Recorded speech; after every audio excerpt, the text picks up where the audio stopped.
यो होमवर्क सबैले यो होमवर्क गर्यो होला है सायद।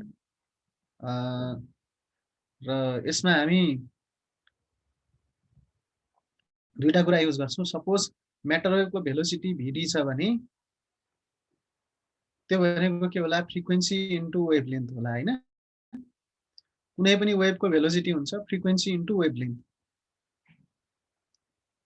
फ्रिक्वेन्सी र वेभलेन्थ है। अब वेभलेन्थ त हामीलाई म्याटर वेभको थाहा छ, h/mv हुन्छ। डी ब्रोग्ली वेभलेन्थ लाई खास भन्दा डी ब्रोय वेभलेन्थ भन्छन्। ल्याम्डा भनेको h/mv हुन्छ।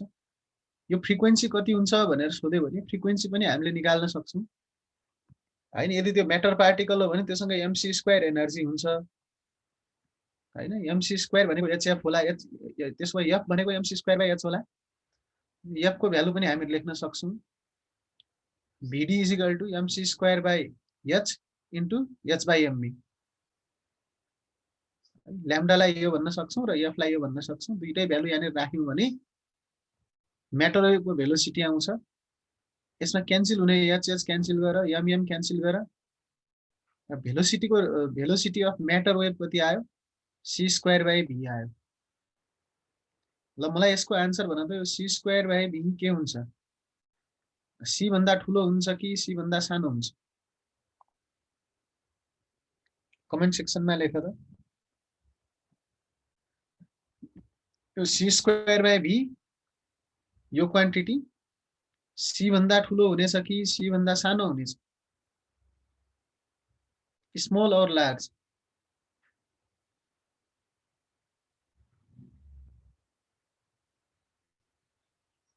कसैले आन्सर दिएन है।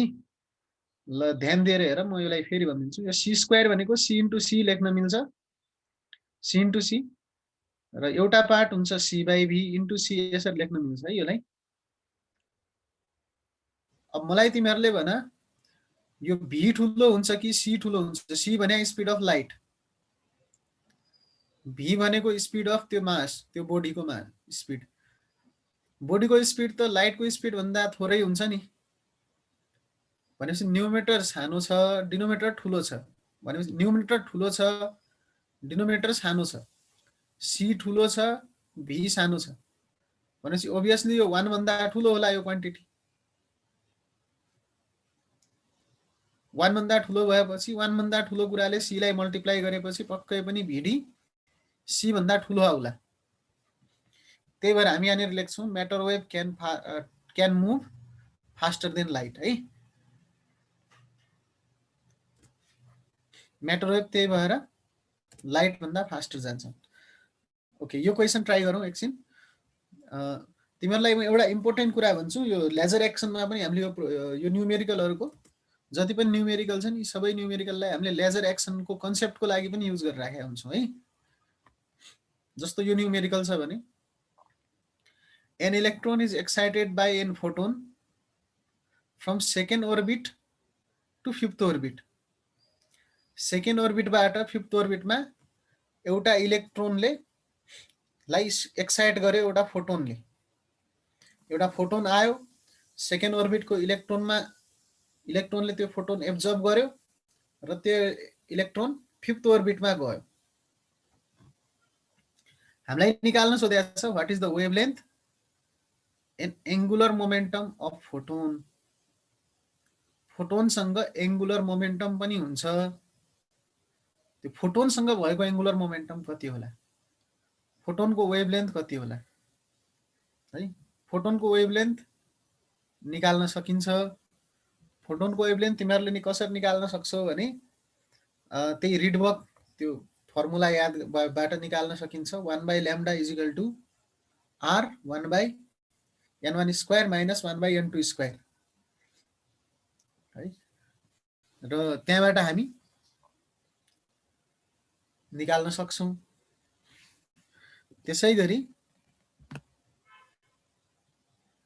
मैले अर्को फर्मुला युज गरेर पनि निकाल्न सक्छु। यसमा वेभलेन्थ निकाल्न त्यस्तो केही पनि प्रब्लम छैन। त्यो फोटोन आइसकेको छ भने त्यो फोटोनको एनर्जी कति होला? फोटोनको एनर्जी भनेको from bore postulate E5 - E2 होला। किनकि सेकेन्डदेखि फिफ्थमा गएको छ भनेपछि फिफ्थको एनर्जी माइनस सेकेन्डको एनर्जी यो होला E5 माइनस E2। E5 भनेको हामी के लेख्न सक्छौँ, हामीहरूले अस्तिदेखि नै पढिसकेका छौँ है। एनर्जी अफ फिफ्थ स्टेट भने के हुन्छ, nthको भएको भए -13.6/n² इलेक्ट्रोन भोल्ट हुन्थ्यो होइन। E5 भएपछि तल -13.6/5² र E2 भएपछि -13.6/2²। यहाँनिर E5 को ठाउँमा -13.6/5² राख र E2 को ठाउँमा -13.6/2² राख र दुईटैको डिफरेन्स निकाल्यो भने फोटोनको एनर्जी आउँछ। र त्यो फोटोनको एनर्जी कति आउनेछ, E भनेको 2.856 इलेक्ट्रोन भोल्ट आउनेछ। यहाँनिर राखेर हेर्नु हैन, E5 र E2 को भ्यालु राखेर हेर्नु र E को भ्यालु आउनेछ 2.856 इलेक्ट्रोन भोल्ट आउनेछ। यो इलेक्ट्रोन भोल्टलाई जुलमा कन्भर्ट गर्न E ले मल्टिप्लाई गरिदिन्छौँ। E भनेको चार्ज अफ इलेक्ट्रोन 1.6 × 10⁻−19। यो इलेक्ट्रोनिक चार्जले हामी मल्टिप्लाई गरिदिन्छौँ र इलेक्ट्रोन भोल्ट जुलमा कन्भर्ट हुन्छ। अब हामीले के निकाल्न सक्छौँ भने यो जुन फोटोनको एनर्जी छ यो भने त HF हो। फोटोनको एनर्जीलाई त हामी HF भन्न सक्छौँ। HF भनेको hc/λ हुन्छ। E भनेको hc/λ हुन्छ। त्यही भएर ल्याम्डा भनेको के लेख्न मिल्छ, hc/E लेख्न मिल्छ। E हामीले निकालिसकेका छौँ। यो जहिले पनि जुलमा राख्नु। E को भ्यालु फर्मुलामा राख्दा जहिले पनि जुलमा राख्नु। Lambda is equal to hc/E। h को भ्यालु तिमीहरूलाई थाहा छँदैछ 6.62 × 10⁻−34। c को भ्यालु लाइटको स्पिड थाहा छँदैछ 3 × 10⁸ डिभाइडेड बाई E हामीले यसरी बोरको थर्ड पोस्टुलेटबाट निकाल्यौँ। यहाँबाट हामीले ल्याम्डा निकाल्न सक्छौँ। वेभलेन्थ निकाल्यौँ। अब एंगुलर मोमेन्टम कसरी निकाल्ने, फोटोनको एंगुलर मोमेन्टम। अब एउटा ल छ conservation of angular momentum. Second स्टेटको nth स्टेटको एंगुलर मोमेन्टम हुन्छ nh/2π। सेकेन्ड स्टेटको के होला, n को ठाउँमा 2 राखिदिने 2h/2π होला सेकेन्ड स्टेटको। र फिफ्थ स्टेटको होला 5h/2π। ओभियसली n ठुलो भयो भने त एंगुलर मोमेन्टम पनि ठुलो होला, jn पनि ठुलो होला है। र यो इलेक्ट्रोन ट्रान्जिसन हुँदाखेरि इलेक्ट्रोनको एंगुलर मोमेन्टम बढ्यो। त्यो के कारणले बढ्यो, किनकि त्यसमा फोटोनको पनि एंगुलर मोमेन्टम थपियो है। त्यही भएर फोटोनको एंगुलर मोमेन्टम कति होला भनेपछि फिफ्थ स्टेटमा हुने इलेक्ट्रोनको एंगुलर मोमेन्टम माइनस सेकेन्ड स्टेटमा हुने एंगुलर मोमेन्टम। र त्यही हामी भन्ने छौँ एंगुलर मोमेन्टम अफ इलेक्ट्रोनमा जति चेन्ज आयो त्यो भनेकै एंगुलर मोमेन्टम अफ फोटोन हुनेछ। त्यसलाई हामीले यल भन्यौँ भने J5 - J2 लेख्न सक्छौँ। J5 भनेको 5h/2π माइनस J2 भनेको 2h/2π। त्यही हुनेछ एंगुलर मोमेन्टम अफ फोटोन। यहाँबाट अब h को भ्यालु राखिदिनु, तिमीहरूको आन्सर आउनेछ है। अर्थात् फोटोनसँग पनि एंगुलर मोमेन्टम हुन्छ र त्यो नेसेसरी फोटोनसँग जति एंगुलर मोमेन्टम हुनुपर्छ त्यो एंगुलर मोमेन्टम यल हुनुपर्छ। ट्रान्जिसन हुनलाई, इलेक्ट्रोन ट्रान्जिसन हुनुको लागि यल एंगुलर मोमेन्टम हुनुपर्छ फोटोनसँग।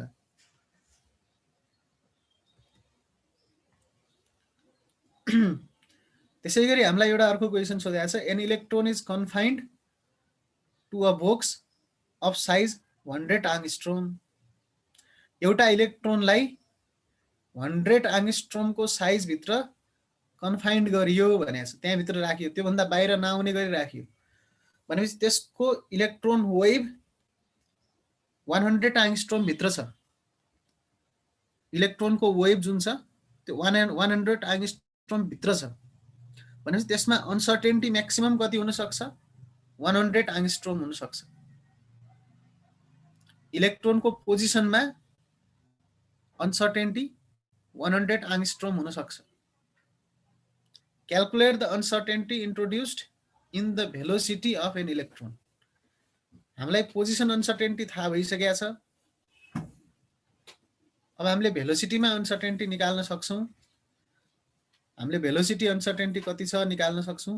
हेजिनबर्ग प्रिन्सिपलले के भन्छ भने यदि हामीले पर्फेक्टली मेजरमेन्ट गरेका छौं भने दुईटै अनसर्टेन्टीको प्रोडक्ट डेल एक्स र डेल पी को प्रोडक्ट मिनिमम h/4 2 पाई हुन्छ है।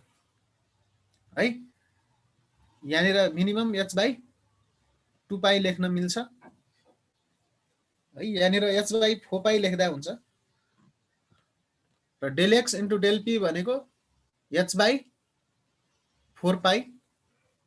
त्यसै गरी del x into m e into del v भनेको h/4 पाई र यहाँबाट हामी डेल भी को भ्यालु निकाल्न सक्छौं।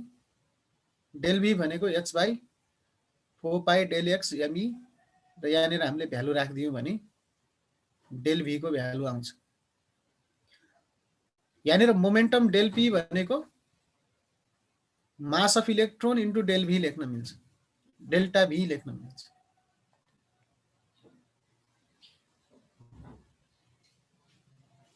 अनसर्टेन्टी प्रिन्सिपलबाट हामीलाई डेल एक्स थाहा छँदैछ।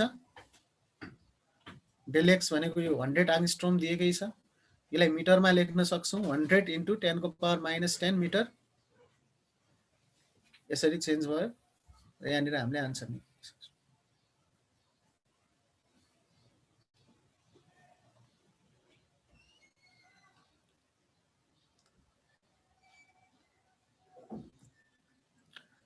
अब हामीले यो क्वेशन पनि गरौँ। Calculate the de Broglie wavelength of electron having kinetic energy 0.4 kilo electron volt. Kilo electron volt, kilo भनेको सबभन्दा पहिला 10 को पावर 3000 ले मल्टिप्लाई गर्ने, 10 को पावर 3 ले मल्टिप्लाई गर्ने र इलेक्ट्रोनिक चार्जले मल्टिप्लाई गर्ने। त्यसपछि यो जुलमा कन्भर्ट हुनेछ। र यसलाई जुलमा कन्भर्ट गर्यौं भने ई भनेको 0.4 किलो इलेक्ट्रोन भोल्ट। यसलाई जुलमा कन्भर्ट गर्न पहिला 10 को पावर 3 ले मल्टिप्लाई गर्छौं, त्यसपछि इलेक्ट्रोनिक चार्ज 1.6 इन्टु 10 को पावर -19 ले मल्टिप्लाई गर्यौं भने यति आउँछ यसको भ्यालु। यो जुलमा कन्भर्ट हुन्छ र हामीलाई काइनेटिक एनर्जी थाहा भइसकेको छ। डी ब्रोई वेभलेन्थ भनेको के हुन्छ h/√2m ke हुन्छ। यो काइनेटिक एनर्जीको फर्मुला यहाँ हाल्दियौ भने वेभलेन्थ आउँछ। यसरी तिमीहरुले डी ब्रोई वेभलेन्थ, हेजिनबर्ग र यो रिलेटेड एंगुलर मोमेन्टमको क्वेशनहरु गर्न सक्छौ।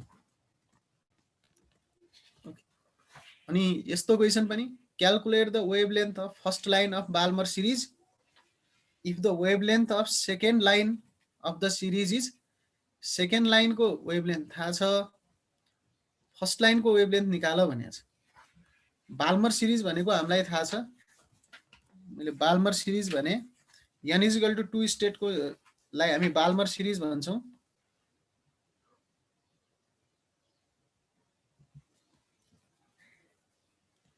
यसमा हेर्यौं भने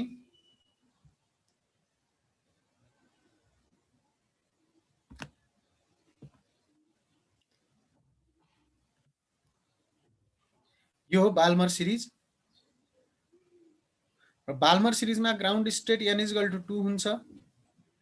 फर्स्ट लाइन को लागि यो फर्स्ट लाइन, यो सेकेन्ड लाइन, यो third line, fourth line, infinite बाट आएको छ भने त्यो लास्ट लाइन हुन्छ। भनेपछि फर्स्ट लाइन को लागि n1 भनेको 2 हुन्छ, n2 भनेको 3 हुन्छ फर्स्ट लाइन को लागि। सेकेन्ड लाइन को लागि n1 2 नै हुन्छ बाल्मर सिरिज को, n2 4 हुन्छ।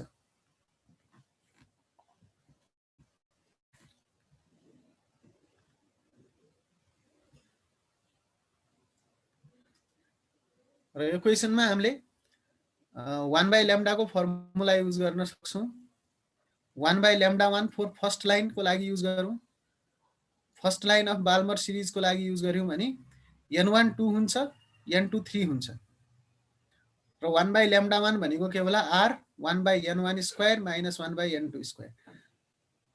यहाँबाट हामीले 1/λ1 भनेको r, 1/n1 स्क्वायर भनेको 2 को स्क्वायर, n2 भनेको 3 को स्क्वायर, यो राखेर हामीले सोल्भ गर्यौं भने λ1 को भ्यालु आउनेछ, λ1 भनेको हामी निकाल्न सक्नेछौँ 36/5r।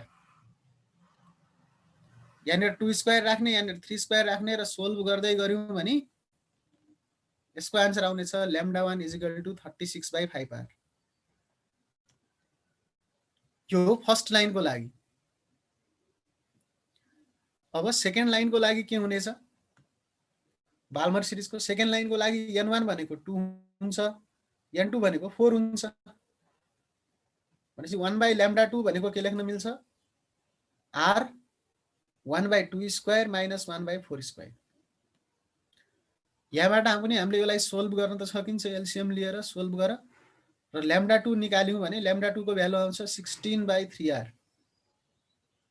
λ1 आयो 36/5r र λ2 आयो 16/3r। दुईटैलाई हामीले डिभाइड गर्यौं भने, यो दुईटै पार्टलाई डिभाइड गर्यौं भने λ1/λ2 भनेको के आउनेछ?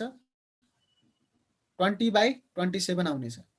यो डिभाइड बाइ यो गर्यौं भने r र r क्यान्सल हुनेछ दुईटैको डिनोमिनेटर र λ1/λ2 भनेको 20/27 आउने र हामीलाई λ2 थाहा छँदैछ, λ1 निकाल्न सकिन्छ। दुईटैलाई डिभाइड गरेर λ2 थाहा छ, λ1 निकाल्नु, λ1 नै निकाल्न सोधेको छ, वेभलेन्थ अफ फर्स्ट लाइन निकाल्न सोधेको छ।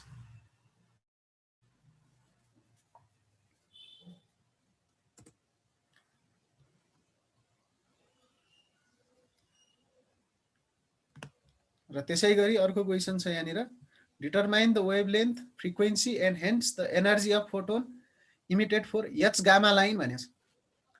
H gamma, H beta, H gamma भनेपछि यो भिजिबल रिजन हो। भिजिबल रिजनमा गामा भन्ने लाइन भनेको बाल्मर सिरिज, एच भनेको जहिले पनि बाल्मर सिरिज र गामा भनेको थर्ड लाइन भनेर बुझ्नु पर्यो। अल्फा भनेको फर्स्ट, बीटा भनेको सेकेन्ड, गामा भनेको थर्ड लाइन। र बाल्मर सिरिजमा हामीलाई थाहा छ ग्राउन्ड स्टेट 2 हुन्छ, फर्स्ट लाइनको n2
ओके।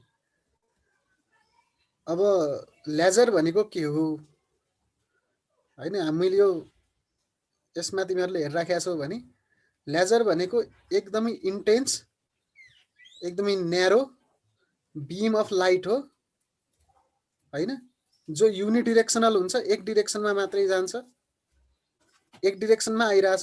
यो पावरफुल बीम हेर त, एकदमै इन्टेन्स छ, हाइली एनर्जेटिक छ।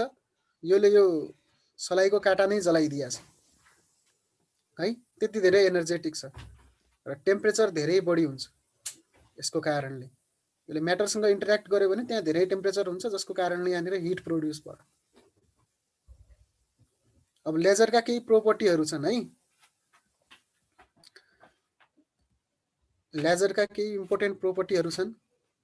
ती प्रोपर्टीहरू मध्ये इम्पोर्टेन्ट प्रोपर्टीमा सबभन्दा पहिलो प्रोपर्टी हो कोहेरेन्स है।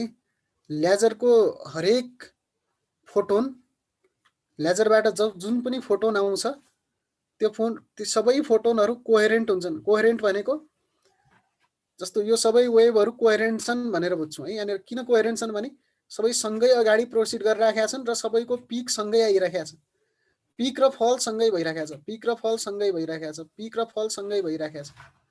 यस्तो वेभलाई कोहेरेन्ट वेभ भन्छौँ, जसमा फेज डिफरेन्स 0 छ। त्यस्तो वेभलाई कोहेरेन्ट वेभ भन्छौँ होइन, जसमा फेज डिफरेन्स छैन, त्यस्तो वेभलाई कोहेरेन्ट वेभ भन्छौँ। भनेपछि लेजर लाइटको एउटा इम्पोर्टेन्ट प्रोपर्टी के हो, लेजरको लाइटमा हरेक फोटोन कोहेरेन्ट हुन्छ है, हरेक फोटोन कोहेरेन्ट हुन्छ। पहिलो कुरा त्यो बुझ्नु पर्यो। त्यहाँनिर फेज डिफरेन्स 0 हुन्छ, अर्थात् हरेक फोटोनको पिक र फल सँगै आउँछ,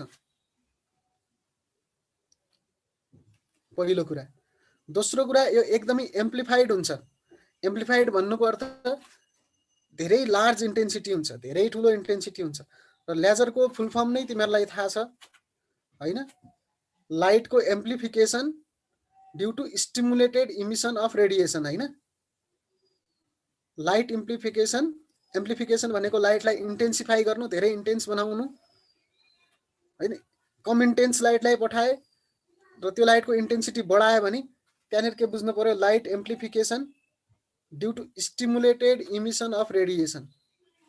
र एम्प्लिफाइड भन्नुको अर्थ एउटा प्रोपर्टी हुन्छ कोहेरेन्ट। यो जस्तो यो कोहेरेन्ट वेभ हुन्छ भने लाइटको लेजरको हरेक फोटोन कोहेरेन्ट हुन्छ, सँगै पिक आउँछ र सँगै फल आउँछ। पहिलो कुरा त्यो बुझ।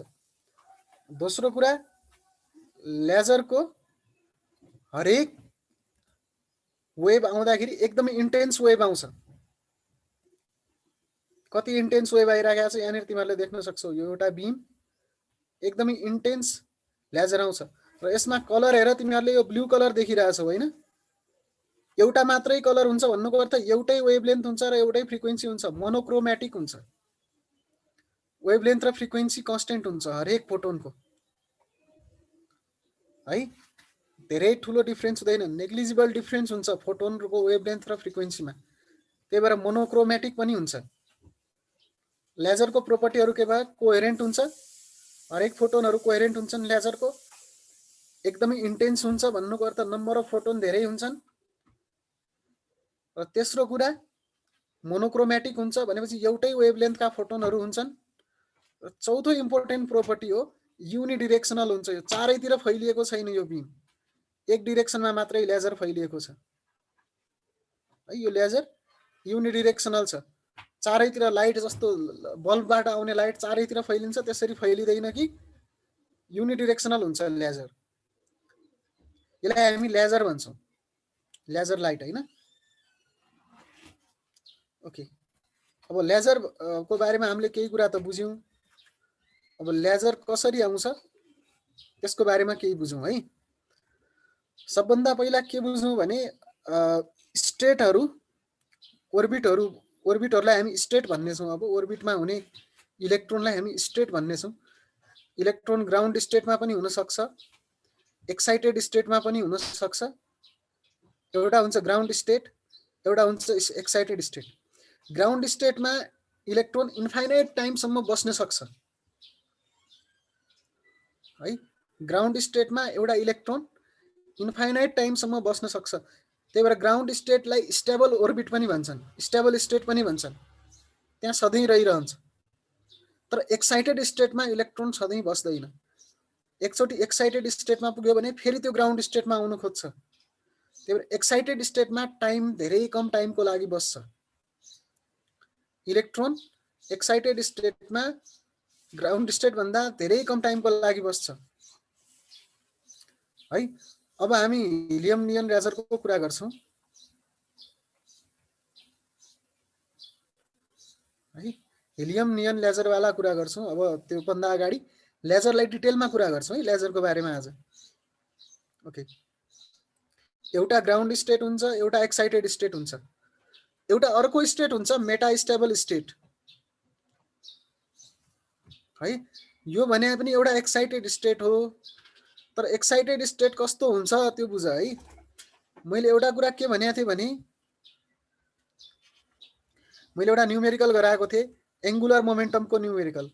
लाइट वेभलाई एउटा स्टेटबाट अर्को स्टेटमा जानु पर्यो भने एंगुलर मोमेन्टम अफ फोटोन भनेको difference in angular momentum of orbit हुनुपर्छ भनेको थिए है। यहाँ पनि त्यस्तै हुन्छ भनेपछि एउटा ग्राउन्ड स्टेट हुन्छ, एउटा एक्साइटेड स्टेट हुन्छ, अर्को हुन्छ मेटास्टेबल स्टेट। जब ग्राउन्ड स्टेट देखि हामी इलेक्ट्रोन एक्साइटेड स्टेटमा पठाउँछौँ त्यसलाई हामी पम्पिङ गर्यो भन्ने छौँ है। ग्राउन्ड स्टेटबाट एक्साइटेड स्टेटमा इलेक्ट्रोन पठायौँ भने त्यसलाई हामीले पम्पिङ गर्यौँ भन्यौँ। एक्साइटेड स्टेटमा पुग्यो, एक्साइटेड स्टेटबाट इलेक्ट्रोन फल हुन सक्छ। फल कहाँ हुन सक्छ? ग्राउन्ड स्टेटमा पनि फल हुन सक्छ अथवा ग्राउन्ड स्टेट भन्दा माथिको स्टेटमा पनि फल हुन सक्छ है। ग्राउन्ड स्टेट भन्दा माथिको स्टेटमा पनि फल हुन सक्छ र ग्राउन्ड स्टेटमा पनि फल हुन सक्छ। अब माथिको स्टेटमा फल भयो भने ग्राउन्ड स्टेट भन्दा माथिको स्टेटमा फल भयो र माथिको स्टेटको टाइम र एक्साइटेड स्टेटको टाइम दुईटै टाइममा केही न केही फरक हुन्छ है। एक्साइटेड स्टेटको टाइम, एक्साइटेड स्टेटमा इलेक्ट्रोन सर्ट लिभ्ड हुन्छ, थोरै समयको लागि मात्र एक्साइटेड स्टेटमा बस्छ।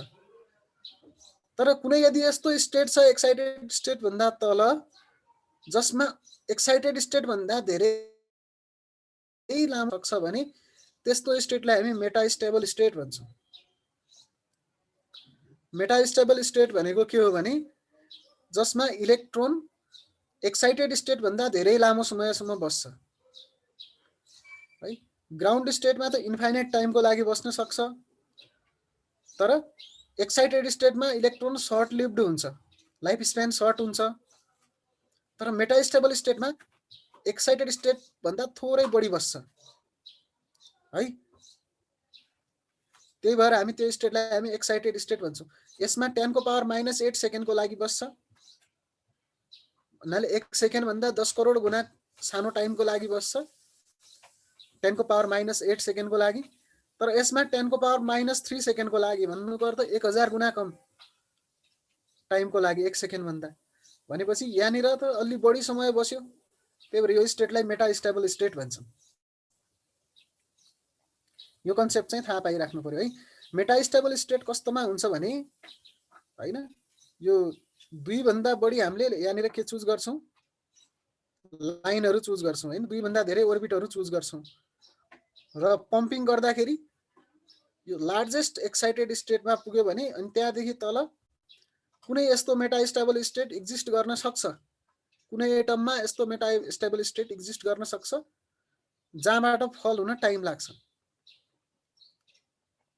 फर इक्जाम्पल हामीले हिलियमको केसमा भन्यौँ भने हिलियमको केसमा 2s भनेको मेटास्टेबल स्टेटको काम गर्छ।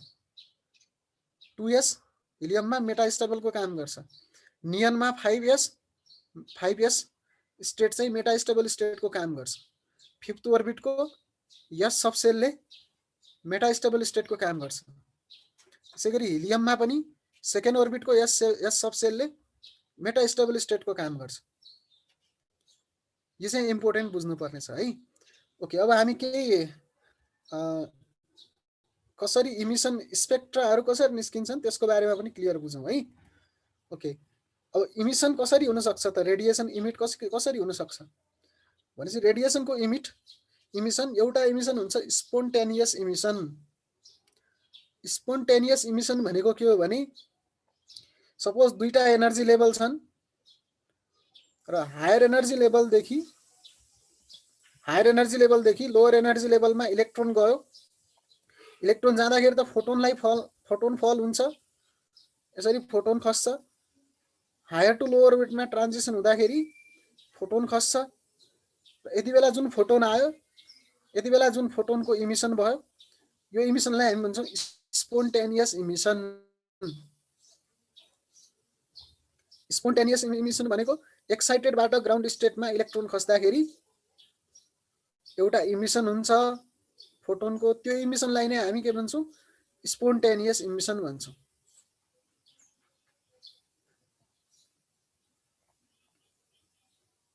र स्पोन्टेनियस इमिसनमा के हुन्छ भने एउटै वेभलेन्थको जरुरी छैन, यसमा कोहेरेन्ट नै निस्किन्छ भन्ने जरुरी छैन। अर्को स्टेटबाट पनि हुन सक्छ इमिसन, 4-5 वटा स्टेटबाट यहाँनिर माथि एउटा अर्को ओर्बिट हुन्छ, अर्को ओर्बिटबाट पनि इमिसन हुन सक्छ। 4-5 वटा ओर्बिटबाट भयो भने हरेक ओर्बिटबाट भएको इमिसनको डिफ्रेन्ट वेभलेन्थ हुनेछ। स्पोन्टेनियस इमिसनमा डिफ्रेन्ट वेभलेन्थको वेभ निस्किनेछ, फोटोन निस्किनेछ, अर्थात् यसको ब्यान्डविड्थ वाइड हुन्छ स्पोन्टेनियस इमिसनको। यो चाहिँ थाहा पाइराख्ने है। अब अर्को इमिसन हुन्छ स्टिमुलेटेड इमिसन। पहिला हामी स्टिमुलेटेड एब्जर्प्सन भनेको के हो त्यो बुझौँ है। के हो स्टिमुलेटेड एब्जर्प्सन भनेको? यो डायग्राम हामीले हेर्यौँ भने यो डायग्राममा हामीले के देखिराखेका छौँ भने सुरुमा यसमा हामीले ओब्जर्भ गरौँ माथिको स्टेटमा 3टा इलेक्ट्रोन छन्, तलको स्टेटमा 1 2 3 4 वटा इलेक्ट्रोन छन्। यसमा हेरौँ है। अब हामीले यहाँबाट कति गयो 4 वटा फोटोन पठायौँ। जति पनि पठाउन सक्छौँ, योभन्दा धेरै फोटोन पनि पठाउन सक्छौँ है।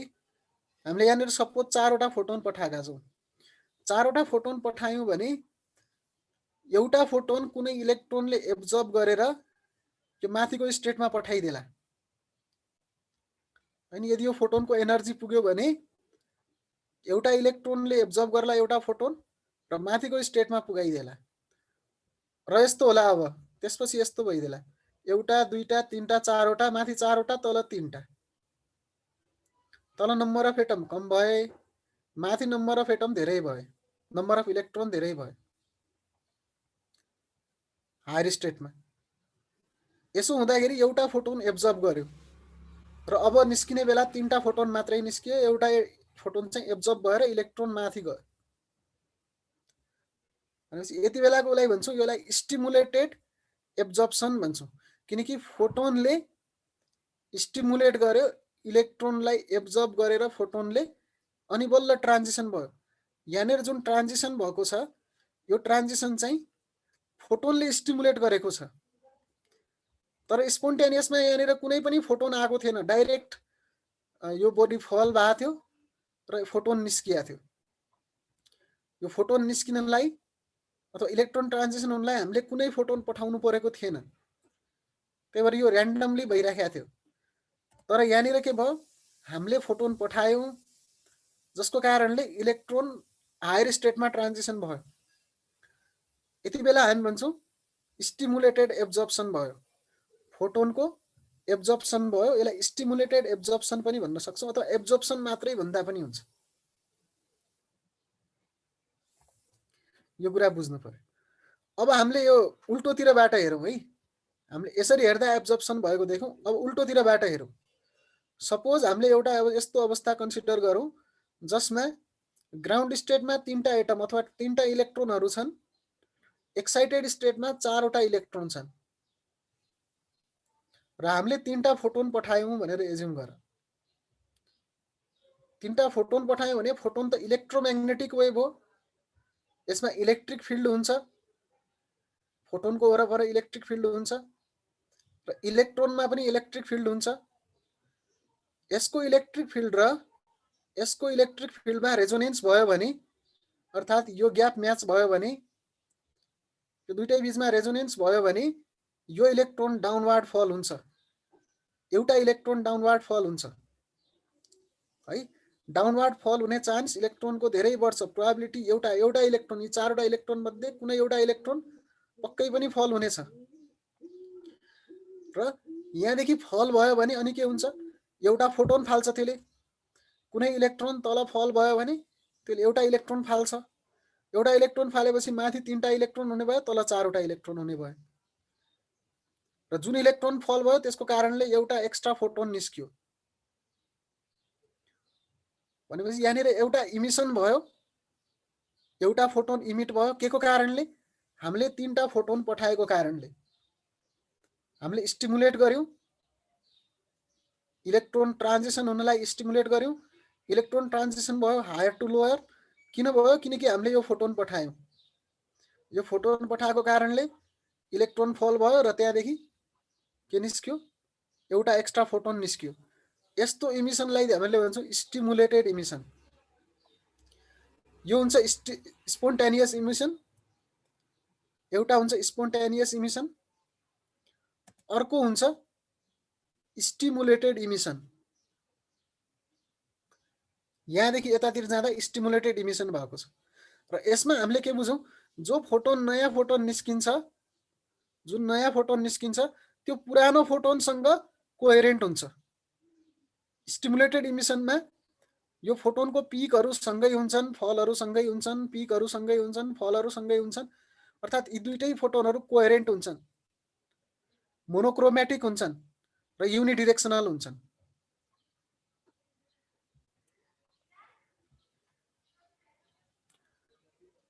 ल स्टिमुलेटेड इमिसन फेरि म भन्छु, फेरि ध्यान दिएर सुन्ने है। मलाई सृष्टिले सोधेको छ, यो फेरि भनिदिनुहोस् भनेको छ है। तिमीहरूले यसो ओब्जर्भ गर, यसको ग्राउन्ड स्टेटमा 3टा इलेक्ट्रोन छन्, एक्साइटेड स्टेटमा 4वटा इलेक्ट्रोन छन्। अब मैले यहाँदेखि 3टा फोटोन पठाएँ, 3टा फोटोन पठाएँ, हेर है, यहाँनिरदेखि मैले 3टा कोहेरेन्ट फोटोन पठाएँ, 3टै फोटोन कोहेरेन्ट फोटोन पठाएँ मैले। अब फोटोन भनेको त इलेक्ट्रोम्याग्नेटिक वेभ हो भनेपछि इलेक्ट्रोम्याग्नेटिक वेभको वरपर यसमा इलेक्ट्रिक फिल्ड हुन्छ। इलेक्ट्रोम्याग्नेटिक वेभमा त इलेक्ट्रिक फिल्ड हुन्छ, फोटोनको वरपर इलेक्ट्रिक फिल्ड हुन्छ र इलेक्ट्रोन पनि चार्ज पार्टिकल हो, यसमा पनि इलेक्ट्रिक फिल्ड हुन्छ। यो दुईटै इलेक्ट्रिक फिल्डहरूको बिचमा रेजोनेन्स भयो भने, रेजोनेन्स हुनलाई दुईटैको यो म्याच गर्नु पर्यो, दुईटैको इलेक्ट्रिक फिल्ड म्याच गर्नु पर्यो, अथवा यो के हुनु पर्यो, यो एनर्जी बराबर हुनु पर्यो। यो फोटोनको एनर्जी यो एनर्जीसँग इक्वल हुनु पर्यो। यो ट्रान्जिसनको एनर्जीसँग इक्वल भयो भने यो इलेक्ट्रोन र यो फोटोनको रेजोनेन्स हुन्छ, जसको कारणले इलेक्ट्रोन डाउनवार्ड पुल हुन्छ, इलेक्ट्रोन डाउनवार्ड पुल हुन्छ, इलेक्ट्रोन डाउनवार्ड ट्रान्जिसन हुन्छ। यो फोटोन पठाउनुको कारणले इलेक्ट्रोन डाउनवार्ड ट्रान्जिसन हुन्छ र माथि 3टा मात्रै इलेक्ट्रोन बच्छन्, तर 4वटा इलेक्ट्रोन बच्छन्। जुन इलेक्ट्रोन तल डाउनवार्ड ट्रान्जिसन भयो, इलेक्ट्रोन डाउनवार्ड ट्रान्जिसन भएको कारणले एउटा एक्स्ट्रा फोटोन निस्किन्छ, एउटा एक्स्ट्रा फोटोन निस्किन्छ।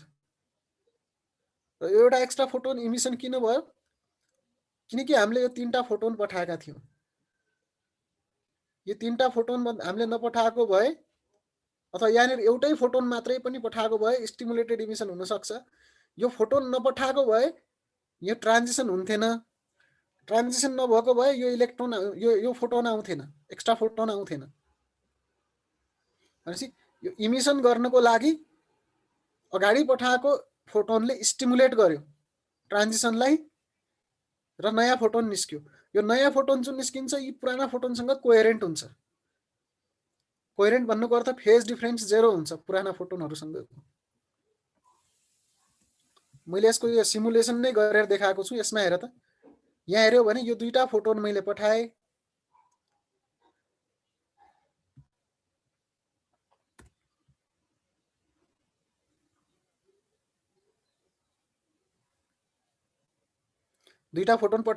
जसको कारणले यहाँनिर तेस्रो फोटोन निस्क्यो, चौथो फोटोन पनि निस्क्यो।